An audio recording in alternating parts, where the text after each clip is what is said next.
আমি শিপ্রা মজুমদার আজকে আবার একটা নতুন ভিডিও নিয়ে তোমাদের কাছে চলে এসেছি। আজকে রেসিপিটা তাহলে এখন থেকে আমি শুরু করছি, তোমরা দেখতে থাকো, আশা করি ভালো লাগবে।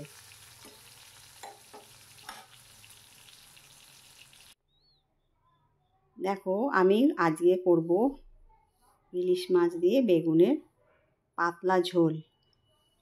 তাই আমি ইলিশ মাছ নিয়ে নিয়েছি 4 পিস। এর মধ্যে নুন দিয়ে দিলাম পরিমাণ মতো, আর বেগুনটাও কেটে রেখেছি, বেগুনের মধ্যেও নুন দিয়ে দিলাম। এবার পরিমাণ মতো হলুদও দিয়ে দিলাম। বেগুনটা যদি নুন হলুদ দিয়ে মেখে রাখা হয় বেশ একটু নরম হয়, ভাজার সময় খুব একটা তেল টানে না। ইলিশ মাছটাকে নুন হলুদ দিয়ে ভালো করে মাখিয়ে নিচ্ছি।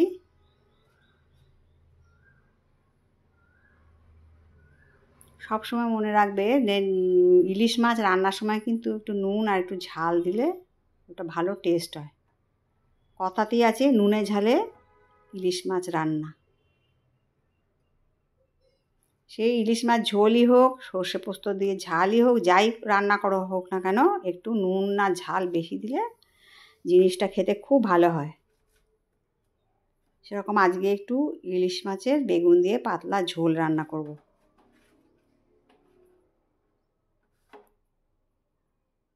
ভালো করে নুন হলুদ মাখা হয়ে গেল মাছের মধ্যে। এবারে বেগুনটাকেও নুন হলুদ মাখিয়ে রেখে দেবো একটু নরম হওয়ার জন্যে। এরকম করে মাখিয়ে রেখে দিলে তেলটা খুব একটা বেশি টানে না।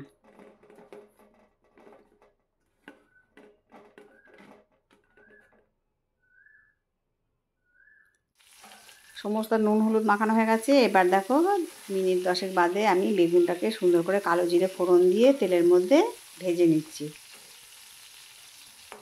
কালো জিরে পোড়া দিয়ে ইলিশ মাছের ঝোল করলে ভীষণ সুন্দর একটা গন্ধ আসে।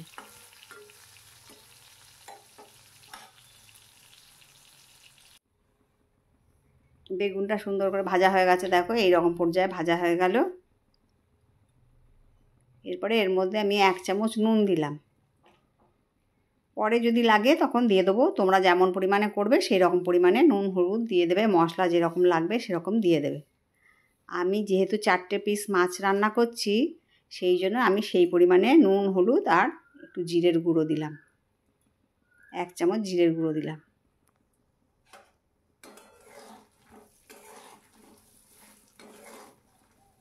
এবারে ওপর নিয়ে ওলট পালট করে নিচ্ছি একটুখানি মশলাটা।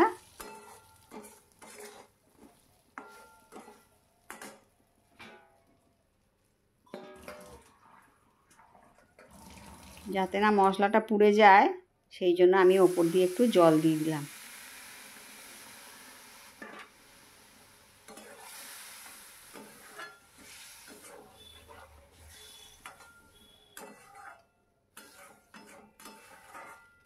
এবার একটুখানি কষানো হোক মশলাটা।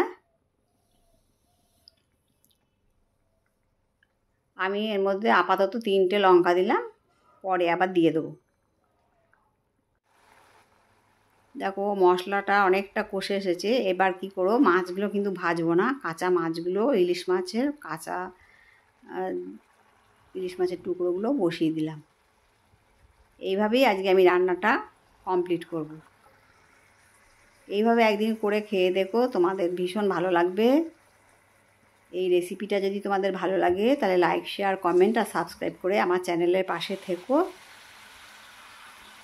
এই অনুরোধ তোমাদের করছি। ইলিশ মাছ খুব যেহেতু তৈলাক্ত মাছ আর খুব নরম হয়, একে খুব যত্ন সহকারে মাছটাকে ওলট পালট করে দিতে হবে।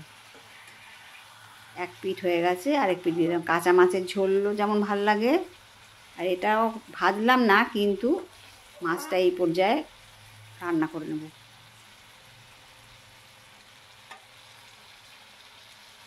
এর মধ্যে ইলিশ মাছের ইনট্যাক্ট গন্ধটা খুব ভালো থাকে, আর বেশি ভাজার প্রয়োজনও হয় না।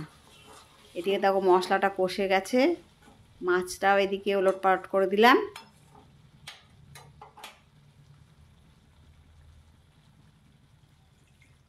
ওই ইলিশ মাছের পাতলা ঝোল করব বেগুন দিয়ে, সেই জন্য একটু বেশি করে ঝোল দিয়ে দিলাম, জল দিয়ে দিলাম। এটা বেশ খানিকটা ঝোল হবে।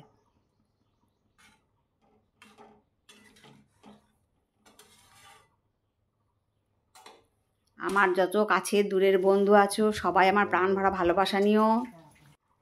আর যারা নতুন এসছো তাদের কাছে রিকোয়েস্ট করব যে তোমরা যেন স্কিপ করে দেখো না। আবার অনেকে আছে স্প্যাম কমেন্ট করে বন্ধু করে, তারা ওই রকমটা করো না। আর আমার কাছে দূরে নতুন পুরনো যত বন্ধু আছো তোমরা আমার প্রাণ ভরা ভালোবাসা নিও। দেখো ঝোলটা ফুটে উঠেছে, কত সুন্দর দেখতে লাগছে দেখো। আশা করি তোমাদের ভালো লাগবে। এইভাবে তাহলে রান্না করে নিও। তাহলে আজকে এই পর্যন্ত রাখি, কেমন? পরবর্তী আরেকটা এপিসোডে তোমাদের সাথে দেখা হচ্ছে।